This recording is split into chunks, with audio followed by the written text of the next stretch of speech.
Thank you, Mr. Chairman. Thanks to both of the witnesses for being here. Administrator Ruby, let me start with you.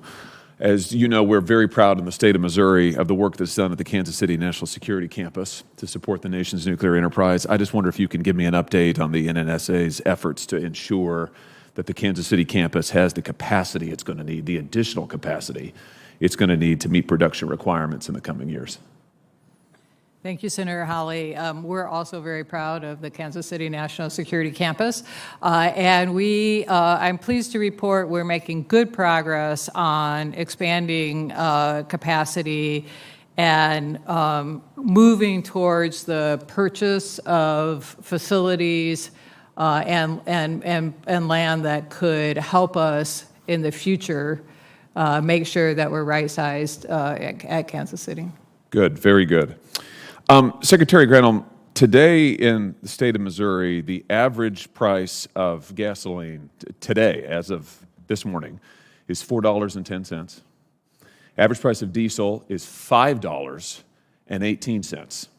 And I'm sure you've seen the reporting this morning that now AAA is projecting that gas prices will hit a national average of $6 a gallon by the month of August.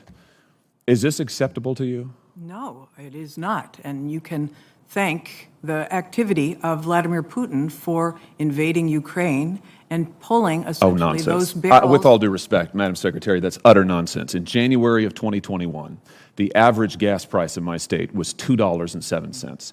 8 months later, long before Vladimir Putin invaded Ukraine, that price was up over 30%, and it has been going up consistently since. What are you doing to reverse this administration's policies that are drawing down our own supply of energy in this country, that are throttling oil and gas production in the United States of America? What are you doing about it? With respect, sir, it is not administration policies that have affected supply and demand. How can you say that when the price of gas was up over 30% from January to... you answer my questions, and it's my time, Madam Secretary, so why don't you answer my question? From January to August, the price of gasoline was up over 30%. In my state alone, it has been a continuous upward tick since then. And here's what your president did when he first came to office. He immediately re-entered the Paris Climate Accord. He canceled the Keystone Pipeline. He halted leasing programs in ANWR. He issued a 60-day halt on all new oil and gas leases and drilling permits on federal lands and waters. That's nationwide. That accounts, by the way, for 25% of U.S. oil production. He directed federal agencies to eliminate all supports for fossil fuels. He imposed new regulations on oil and gas and methane emissions. Those were all just in the first few days. Are you telling me that's had no effect on our energy supply? 94% of the oil and gas executives that were surveyed by the Dallas Fed said that administration policies had nothing to do with the increase in the price of oil. I'm not interested in opinions of these people. I'm interested in the facts. Are you telling me that these policies had no effect? Is that your testimony that these policies had no effect? Are you telling me, Madam Secretary, are you telling me under oath that these policies had no effect? I'm telling you that 94% of the oil and gas industry... I'm not interested in their opinion. I'm interested in the facts. So, no, they did not. Ask that is Vladimir a remarkable statement about the increase in demand and the decrease in supply from pulling Russian barrels of oil off the market, thanks to, rightly, the United States saying we're not going to take Russian oil. Coming out of COVID... So what explains the increase between January and August of 2021? Coming out of COVID, there was an increase in demand because people were driving again.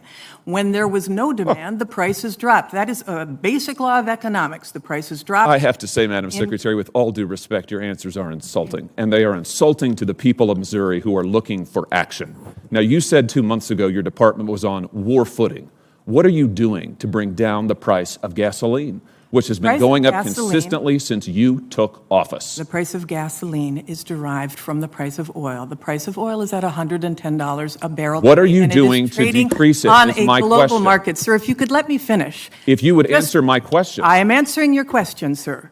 Oil is traded on a global market. We are paying extremely high prices today. just as they are in Japan. What are you doing to get it down? Just as down? they are in Germany, just as they are in South Africa. What are you doing to get it down? We are calling for an increase in supply. We are releasing 1 million barrels a day from the Strategic Petroleum Reserve to try to balance out Who are you getting it calling for an increase in supply from? It is the largest tool that we have to be able to do that. Who are you calling for an increase in supply from? Excuse me. Secretary, please. Senator Hawley, your time's expired. Could I get an answer to this question, Mr. Chairman? Who Senator, are you calling for an increase in supply from? From our domestic oil and gas manufacturers, from international oil and Even gas as you manufacturers. cancel their leases? Senator Hawley, if you want to answer, you have to allow the Secretary to answer. I've said we have called repeatedly for increases in supply from domestic oil and gas manufacturers, from international oil and gas manufacturers. We want to increase supply, and that is why the President released an unprecedented amount from the Strategic Petroleum Reserve, and our international allies also released from their reserves to try to balance out supply and demand while the oil and gas companies increase supply. And the the Energy Information Administration has projected that they will have increased in the United States about 1 million barrels a day by the end of this year.